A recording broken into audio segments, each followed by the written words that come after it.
What does it take to become the richest man in history?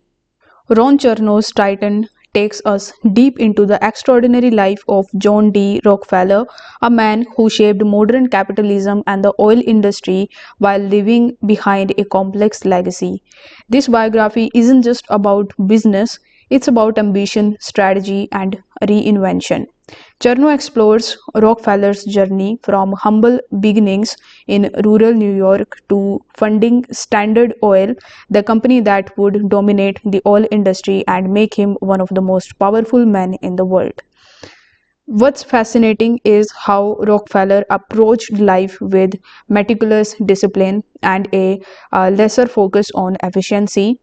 He was a devotee Baptist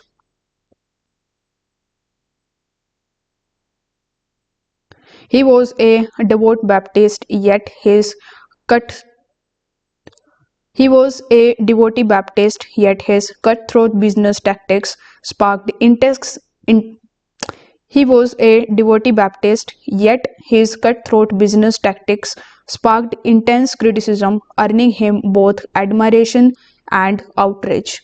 One of the most surprising aspects of the book is Rockefeller's roles as a pioneer in philanthropy. He used his vast wealth to revolutionize education, science, and medicine, laying the foundation for how billionaires give back today. Chernow doesn't shy away from Rockefeller's contradictions, making this biography as much a story of morality and power as it is about financial success. It's a masterclass in storytelling filled with historical details and insights into the man who reshaped America's economy. So, if you are curious about the man behind the empire, Titan is a must read. I have linked the book in the description, and you can also listen to it for free with an Amazon Audible trial. So, whether you are into history, business, or personal growth, this biography has it all.